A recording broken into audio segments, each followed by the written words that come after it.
Good morning student. Previous class के अंदर हम लोगों का टॉपिक शांति और राजसत्ता जो है वो कंप्लीट हो गया था। आज हम हमारा न्यू टॉपिक शांति कायम करने के विभिन्न तरीके जो हैं उनका अध्ययन करेंगे। देखिए, शांति स्थापित करने के लिए और शांति बनाए रखने के लिए बहुत सी रणनीतियां जो हैं वो अपनाई जाती हैं, बहुत से तरीके जो हैं वो अपनाए जाते हैं। और ये जो तरीके हैं इनके लिए प्रमुख 3 प्रकार के दृष्टिकोण जो हैं वो बताए गए हैं हमारी पाठ्य पुस्तक में, जो कि शांति कायम करने में मदद प्रदान करते हैं। जो पहला तरीका है उसके अंदर जो राष्ट्र हैं उन राष्ट्रों को केंद्रीय स्थान दिया गया है, मतलब जो मेन इंपॉर्टेंस दी गई है वो राष्ट्र जो है उनको दी गई है। और ये तरीका जो है ये राष्ट्रों की संप्रभुता का सम्मान करता है, उनका आदर करता है। देखो, संप्रभुता जो है उसका मतलब होता है अपने आंतरिक और बाहरी मामलों के अंदर पूर्ण स्वतंत्रता। अर्थात जैसे आज भारत जो है वो एक संपूर्ण प्रभुत्व संपन्न समाजवादी पंथ निरपेक्ष लोकतंत्रात्मक गणराज्य है। अब इसमें जो एक शब्द है संप्रभु, संप्रभु मतलब आज इंडिया जो है वो अपने इंटरनल और अपने एक्सटर्नल जो भी अफेयर्स हैं उनके अंदर पूरी तरह से स्वतंत्र है। आज हम विदेशों के साथ में कैसी नीति रखते हैं या अपने घरेलू मामलों में कैसी नीति अपनाते हैं, इसके लिए आज भारत पूरी तरह से स्वतंत्र है। तो जो भी संप्रभु राष्ट्र होगा वो उसका तात्पर्य यही होगा कि वो अपने आंतरिक और बाहरी मामलों में स्वतंत्रता। तो ये जो तरीका है इसमें राष्ट्र जो है उनको इम्पोर्टेंस दी गई है, उनकी संप्रभुता जो है उनको आदर किया गया है। और राष्ट्रों के बीच में जो प्रतिद्वंदिता है, जो कंपटीशन है, उसको भी ये सत्य मानता है। अब इनका जो मेन जो इनका चिंतन का जो मेन विषय है वो ये है कि प्रतिस्पर्धा जो है या जो भी संघर्ष है वो एक संतुलित तरीके से होना चाहिए, एक स्वस्थ रूप में होना चाहिए। और कई बार ऐसा हुआ है कि एक देश की दूसरे देश से जो प्रतिस्पर्धा रही है उसके कारण से भी कंट्रीज जो हैं उन्होंने शांति कायम करने के लिए गठबंधन जो है उनका निर्माण किया है। जैसे कि जो यूरोपीय कंट्रीज हैं, यूरोपीय देश जो हैं, उन्होंने एक दूसरे पर आक्रमण ना हो उस आक्रमण की संभावना को रोकने के लिए या फिर बड़े पैमाने पर जो युद्ध है उससे बचने के लिए बहुत से मतलब अपने जो सत्ता संघर्ष है उनमें गठबंधन बनाया और वो गठबंधन बना करके तालमेल कायम किया। जैसे कि अगर मैं आपको बताऊं, जो सेकेंड वर्ल्ड वॉर के बाद में जब पूरा वर्ल्ड जो है वो 2 भागों में डिवाइड हो गया था, मैंने आपको बताया था जैसे कि एक तरफ जो है वो अमेरिका था और दूसरी तरफ जो है वो सोवियत संघ था। तो ज़्यादातर जो यूरोपीय कंट्रीज हैं, मतलब ये 2 भागों में यूरोप का विभाजन हो गया था। ये पश्चिमी यूरोप पश्चिमी जो यूरोप है उसका जो नेतृत्व है वो अमेरिका के द्वारा किया गया था और जो पूर्वी यूरोप जो था उसका जो नेतृत्व था वो सोवियत संघ के द्वारा किया गया था। तो ये जो कंट्रीज थी जो कि अमेरिका के साथ गई, उन्होंने भी एक गठबंधन का निर्माण किया जिसका जो नाम था सैन्य गठबंधन का वो नाटो था, सीटो था, सेंटो था। ये नाटो, सीटो, सेंटो जो है ये गठबंधन जो थे वो बनाए गए थे पश्चिमी यूरोप के देशों के द्वारा।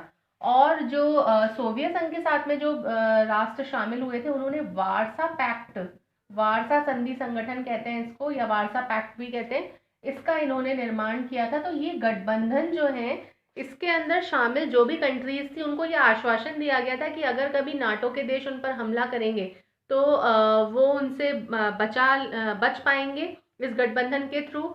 और जो वारसा पैक्ट के अंदर भी जो मेंबर शामिल थे उनको भी ये था कि अगर कभी नाटो की कंट्रीज उन पर हमला करती हैं तो वो उनके आक्रमण से बच पाएंगे।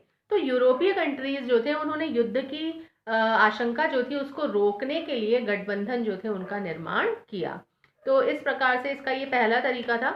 सेकंड जो है वो ये है कि राष्ट्र जो है उनमें जो आपसी प्रतिद्वंदिता है उसको ये स्वीकार करता है। लेकिन इम्पॉर्टेंट चीज़ ये है कि जब भी प्रतिस्पर्धा हो तो वो सकारात्मक रूप में होनी चाहिए, है ना। आर्थिक सहयोग जो है उसको बढ़ावा देने के लिए होनी चाहिए। देखिए, कंपटीशन जो है, स्वस्थ प्रतिस्पर्धा जो है वो बहुत ज़रूरी होती है विकास के लिए। या आगे बढ़ने के लिए, क्योंकि कंपटीशन में जिसके अंदर योग्यता है, कुशलता है, वो आगे बढ़ता है, और जिसमें योग्यता और कुशलता नहीं है वो पीछे रह जाता है। तो कंपटीशन होना कोई गलत बात नहीं है, प्रतिस्पर्धा सही है, लेकिन स्वस्थ प्रतिस्पर्धा जो है वो होनी आवश्यक होती है। ठीक है। तो वैसे ही कंट्रीज जो है उनमें उन्होंने भी आपस के अंदर एक दूसरे के साथ में सहयोग करने को प्रोत्साहन दिया, अंतर्राष्ट्रीय साझेदारी जो है उसको प्रोत्साहित करने की कोशिश करी। जब कंट्रीज में आपस में सहयोग होगा, आपस में साझेदारी होगी, तो विश्व स्तर पर जो होने वाले संघर्ष हैं वो कुछ ना कुछ कम होंगे, और शांति की जो संभावनाएं हैं वो बेहतर बनेंगी, बड़े पैमाने पर शांति जो है वो कायम हो पाएगी। इसमें अपन कह सकते हैं कि जब सेकेंड वर्ल्ड वॉर के बाद में अगर आप यूरोप में देखेंगे, तो पहले तो क्योंकि सारी चीज़ें तहस नहस हो गई थी विश्व युद्ध के कारण से, लेकिन बाद में यूरोप जो था उन्होंने अपना एकीकरण करना प्रारंभ किया। सबसे पहले आर्थिक क्षेत्र के अंदर एकीकरण हुआ, और धीरे धीरे बढ़ते हुए वो राजनीतिक एकीकरण की तरफ रुख उन्होंने कर लिया। तो ये इसका दूसरा तरीका था।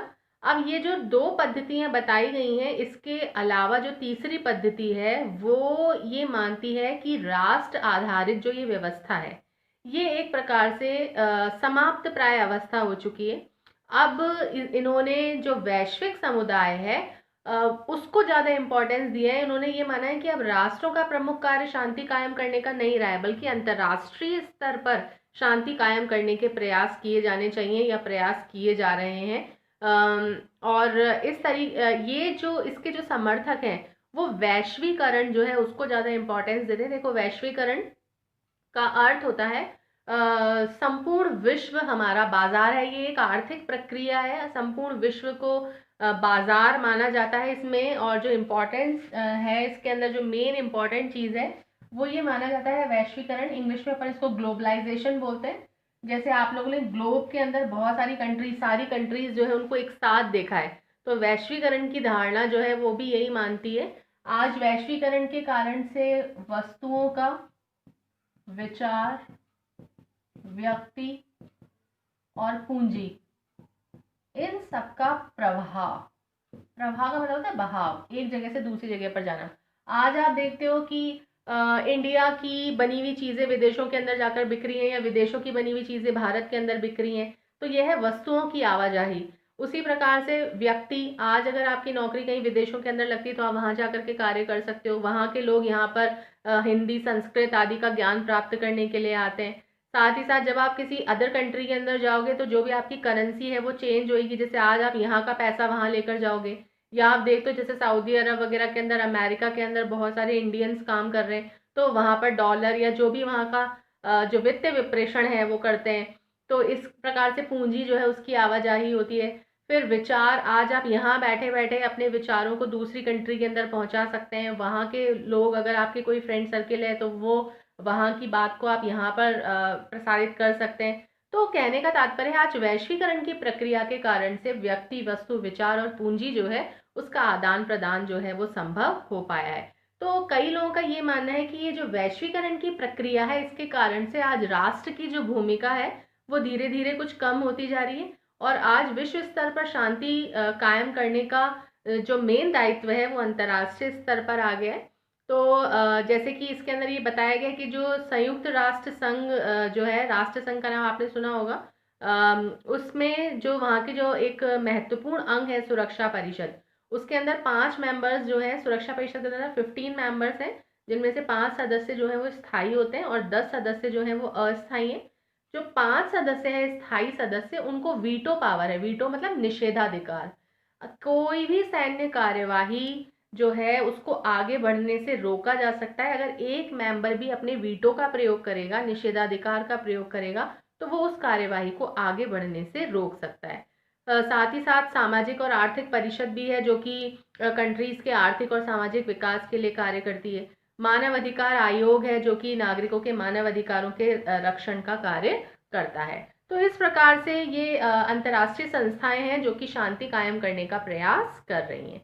तो इस टॉपिक के साथ में, मतलब इस संयुक्त राष्ट्र संघ का ये जो आपका टॉपिक है, इसके साथ में आपका ये टॉपिक जो है ये एंड होता है। Thank you.